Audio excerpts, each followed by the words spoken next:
Friends, welcome to another episode of Making Disciples, and today's episode is coming to you live from Galilee.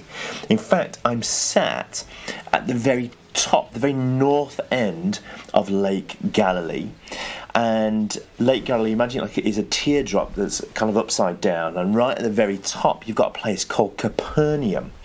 So today I'm sat by Lake Galilee at a place called Capernaum. Now, what's Capernaum? Capernaum was a township and village that the disciple Peter came from, and we're told that Jesus stayed there and lived there also. And it's in Capernaum that Jesus did a whole string of miracles.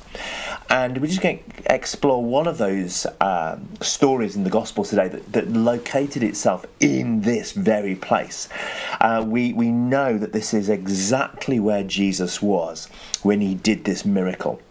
So we're going to look at this little miracle today based in this place, the place of Capernaum. I'm going to give a little bit more history as well of this place for you.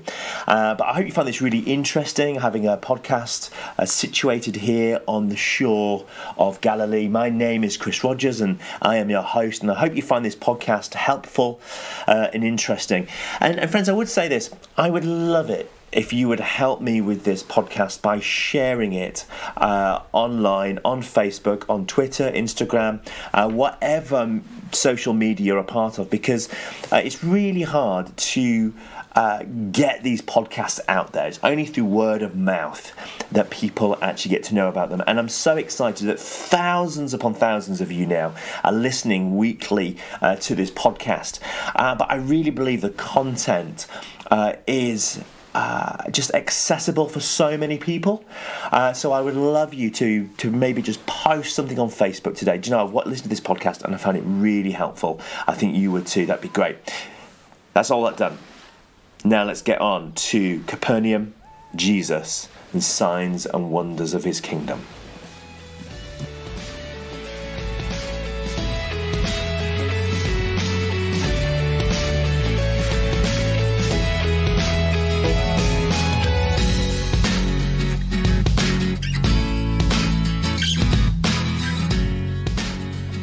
So here we are in Capernaum. What is it about this place that is so interesting?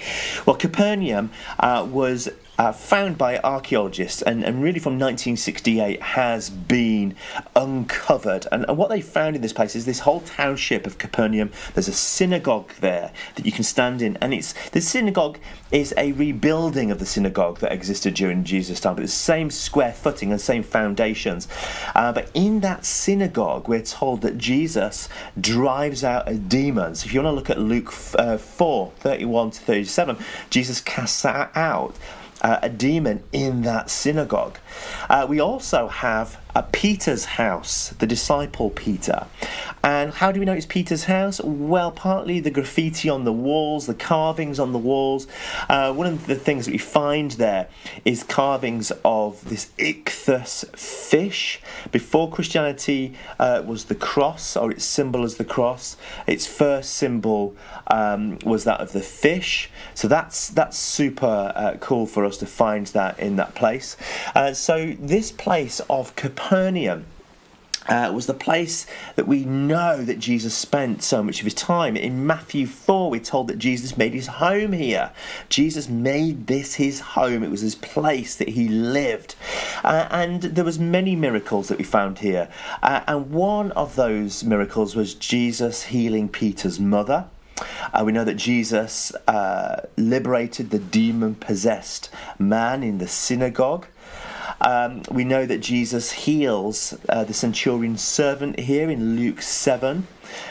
Jesus heals the paralyzed man in Mark 4. So this was a location, like an epicenter of Jesus' ministry. And it's right here on Lake Galilee. And you can hear Lake Galilee here in the background as I sit on the beach outside Capernaum. I've got Capernaum behind me, Lake Galilee in front of me. And it's here that I want to bring our teaching today, because there's a teaching here from Lake Galilee and Capernaum that is right here in the Gospel. So I'm going to read to us a Gospel reading. So this is going to come from Luke chapter 9. And it's a reading of two miracles that Jesus does. The passage is called The Dead Girl and the Sick Woman. And it's situated here in Capernaum. So let me read this to you. You'll find this in Luke chapter 9. So Luke chapter 9 verse 40. Now when Jesus returned, a crowd welcomed him, for they were all expecting him. Then a man named Jairus, a ruler of the synagogue, came and fell at Jesus' feet, pleading with him to come to his house.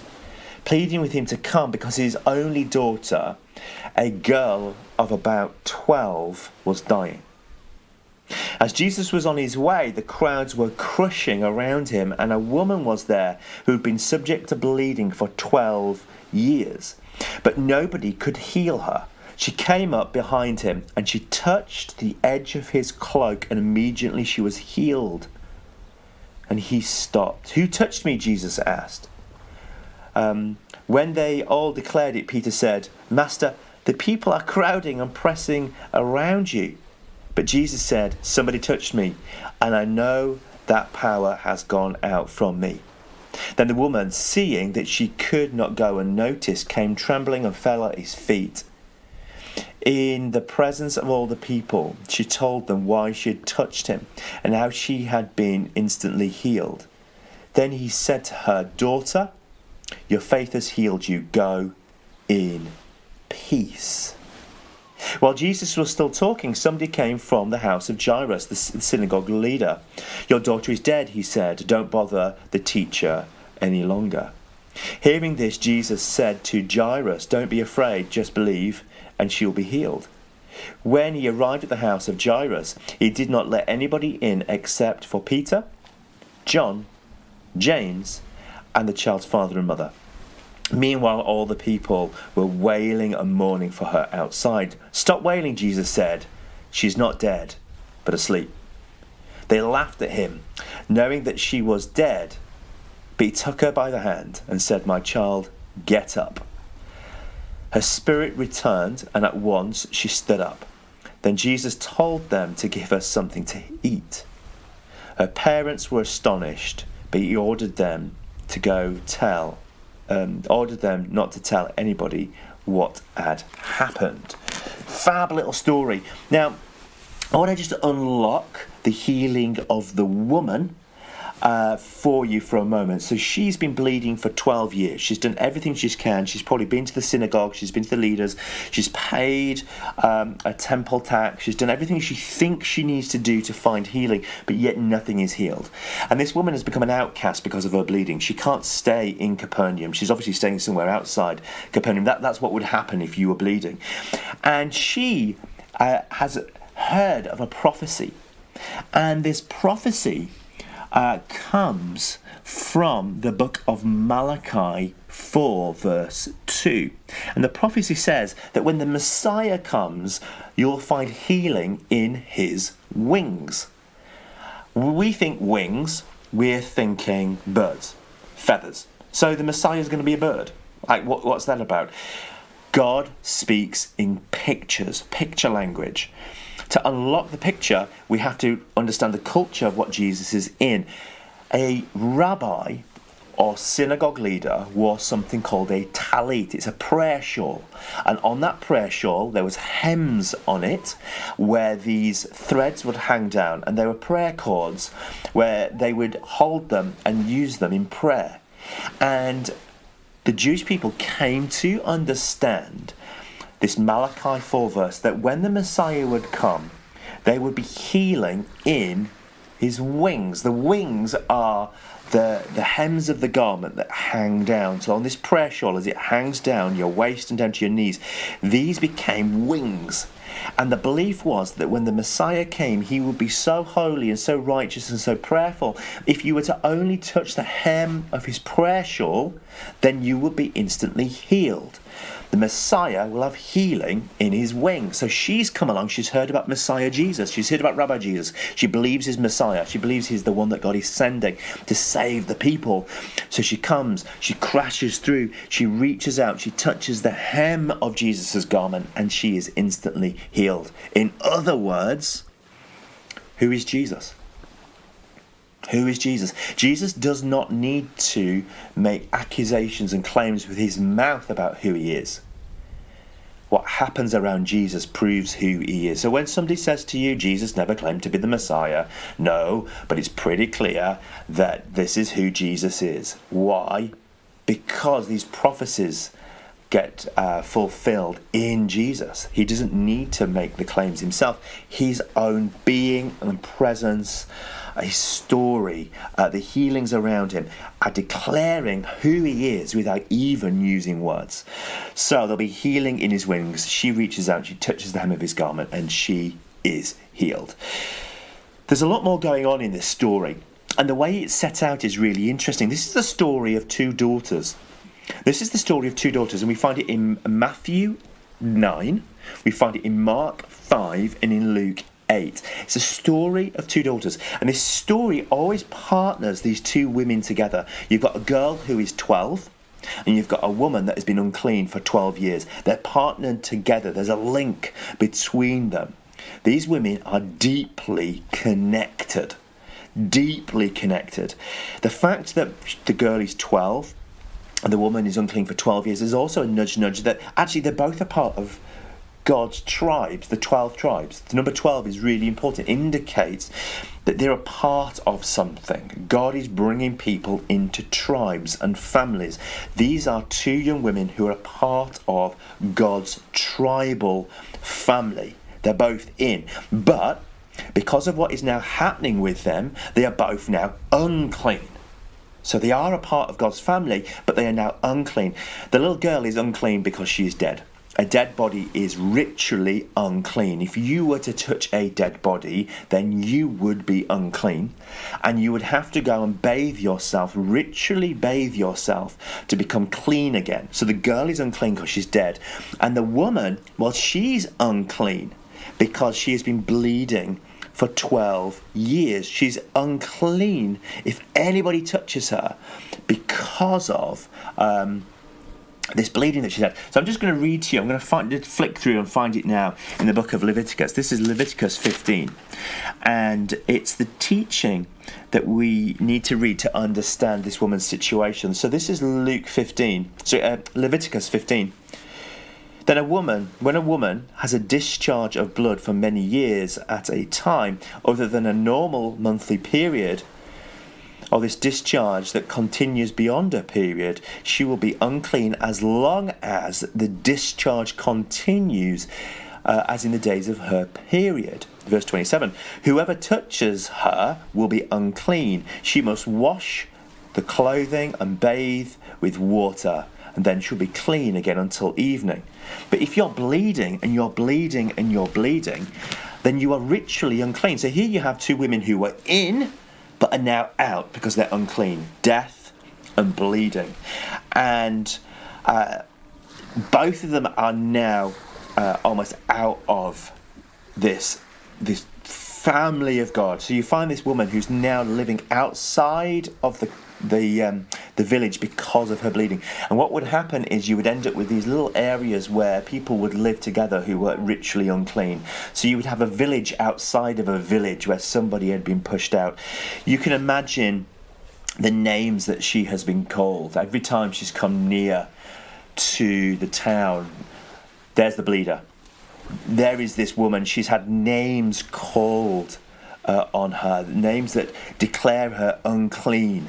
There'd be this presumption really that she was unclean because that she's had some sexual encounter that has made her unclean. So she's now ritually unclean, and that's why she's bleeding. So they would have seen her as a prostitute. They would have seen her as somebody who is sexually deviant, and she's bleeding because of what she has done. So they would call her the unclean one, the bleeding one. And they would say, there goes the bleeder, there goes the bleeder. She's a social outcast, not just of society, but of her own family. and they would call her names. So here you have a girl who was in the village but is dead. And here you have another woman who is out of the village and she is dead. She's dead to her family, she's dead to the town, she's dead to the village, she's dead to the synagogue leaders. She's unclean and out. So one is living in the shadow of death, and the other is living in the shadow of her past. Two women deeply connected, were once in, now out. You've got a dead girl, and you've also got an unclean woman living in the shadow of death and living in the shadow of her past. So here you have this woman who has been living outside of the camp. She's lost her humanity. She's no longer human. She's a bleeder. And then you have a girl who's no longer human because she is dead, deeply connected. I want to ask this question for a moment. Somebody who's called these names for 12 years, who's now a social outcast, what does that do to somebody? What does that do to someone and their soul when they're told they are no longer fully human, they're subhuman? The effect on this woman would have just crippled her soul. She has lost her humanity. And I just want to link us with this woman for a moment. We have all got something that makes us unclean. We have all got something that makes us unclean. She's a bleeder. What are you? What are you? Some of us are unclean because of gossip. Some of us are unclean because we are liars. Some of us are unclean because we're addicted to gambling, drugs, alcohol, sex, porn, something like that. Some of us, we are unclean because we are thieves. We never want to admit it, but we steal from our workplaces. And we say, oh, it's only a minor thing, it's only a little thing, but we steal stuff. Some of us struggle with sexual immorality, sleeping around. There's many things that we can be a part of that makes us unclean. Our anger inside of us, unforgiveness, makes us unclean. We are just like the woman. We are living outside of the camp because we are unclean. The gospel is not a gospel of sin management. The gospel is a message of dead people coming back to life, death to life. That is the gospel message, and it's the gospel that we now see in this story. We've got a 12-year-old dead girl, and we've got an unclean woman for 12 years. So, what goes on? What goes down? What goes down is the woman hears of Rabbi Jesus. She hears and believes that he is the Messiah and there'll be healing in his wings. So she comes into the camp and she presses around Jesus to touch the hem of his garment. If anybody realized she was there, she could be stoned on the spot. But she's desperate. She is desperate to encounter the living Spirit, the life, the resurrection that's in Messiah Jesus. And she does not care if she gets caught. She comes in, she squashes in, she makes her way, she reaches out, she's so close to the rabbi, and she reaches and touches the hem of his garment, and in that moment she is healed. That's her story. And then you got the story of the little girl who is now pronounced dead. But death to Jesus is not the end of the story that it is for us. It's not the end. Jesus comes. He only invites in the disciples and the father and mother. And in this place, he calls out to Jairus' daughter, get up. She is only sleeping. And then he says, get her food. Why would he say, get her food? It's a bit of a bizarre line. Is she hungry? Well, probably. It's this. Ghosts don't eat. Only living beings eat. He's making very clear that what is happening right now is not an apparition. She is not a ghost. She's a girl who is back to life. And he says, feed her. Feed her. Now, both of these stories of the little girl and the woman have a connective tissue. You've got the number 12 You've got them being out and now they're in. But you've also got another one. At the beginning of the story, the little girl is described as Jairus' daughter. And then at the end of the healing of the woman, Jesus turns to her and he says, daughter, go in peace. Now, let's think about these stories for a moment. She is not a daughter. She's an unclean, bleeding woman living outside of the camp. She's outside of the family. She is not in the family. She's not a daughter. But in this miracle, Jesus doesn't just heal her from her bleeding. He brings her back into the family tribe. Daughter, go in peace. Now, I want to just pull this apart for a moment. Daughter, and go in peace. The word that he uses here is the word thegeta, which literally means my daughter. This is God speaking here. My daughter. She is not a woman.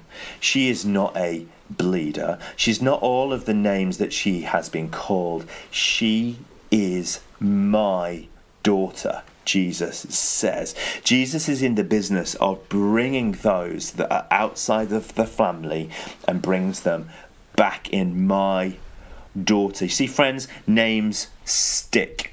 Names damage us. Sticks and stones don't break my bones, will break my bones, but names will never hurt me. Lie. Names hurt and they penetrate us into the depths of our being. So if I say to you, think about the names that you were called at school, the names that you hated.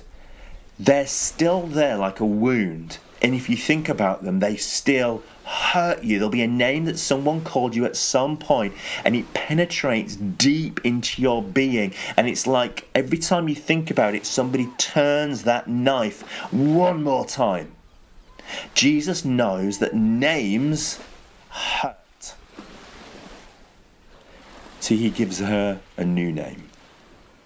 He forgets all the names that she's been called. And he turns to her, looks her in the eyes and says, Thegeta, my daughter. My daughter. Jesus gives each of us a new name. We're not orphans. We're adopted sons and daughters. And God gives each of us a new name. My son. My daughter. These two stories are the stories of two daughters. Two daughters who are back with their family. The dead girl is back with her family, and the outcast woman is now adopted back into the family. Both are Thegetas, my daughter. Jesus gives a new name. He gives you a new name too. You are his son. You are his daughter. If you want to reach out and touch the hem of Jesus' garment, do it. And he will give you a new name. And then that next part of the phrase, he says, Thegeta, my daughter, go in peace. Jesus is welcoming her back as a family member. He's reinstating her with the wholeness and blessing of God. Go in peace. The Hebrew here would be the word shalom. Shalom meaning the wholeness of God, the correctness of God, everything in its right place again. God. So when he says go in peace, or this shalom, what he's doing is he's repositioning her back in the blessings of God, in the prosperity of God, the wholeness of God. He's positioning her again right in the heart of the nature and character of God himself. Go in peace. He's placing her right where she needs to be again. Friends, this is an amazing story of two outcasts who are brought back into the family. A dead girl, an unclean woman brought back into the family, given a new name, both called daughter. This beautiful blessing of go in peace. Go feed the girl. She's not a ghost. She's living again. What an amazing story. Friends, this all happened here in Capernaum. this beautiful location that you can find today. I encourage you, Google Capernaum, see some photographs of this place. As I sit here on Lake Galilee, you just look out, and this beautiful lake was the location of so many of Jesus' miracles. And it's amazing being here in this holy place, to be where they happened, to walk in the footsteps of Jesus. But let me tell you this, these stories happened, but they still happen. These stories didn't just happen in Galilee, in Capernaum. They happen today in your streets, in your home, in your life. God is doing the same thing he did 2,000 years ago with Jairus' daughter, and this beautiful woman, this daughter adopted back in, happens in your life and in my life. What is it that makes you unclean? That means that you are embarrassed about who you are, that pushes you away from God and away from others. And Jesus says, reach out, touch the hem of my garment, invite my presence into your life, and I will make you well, and I will adopt you as my daughter. My daughter, go in peace. Friends, we all wear labels, and Jesus takes off those labels and places us a new label. Friends, I'm going to pray. And I want to pray that you would come to know the name that God gives you, not the name that other people give you. And I want to pray that the work that happened here in Capernaum would be at work in your life, in your street, in your home, in your workplace. And these stories of dead things coming to life, would you come to realize that death is not the end, it's only sleep. That God is waking us up from slumber. So let's pray. Heavenly Father, we thank you that you are the healing one, that you are the Messiah with healing in your wings. And God, we reach out to you today and we say, make us clean. Would you make us clean, and would you give us new names? Delete the labels that we are given and give us a new name, a new label, son and daughter. We pray that in the name of Jesus. Amen. Friends, until next time, grace and peace.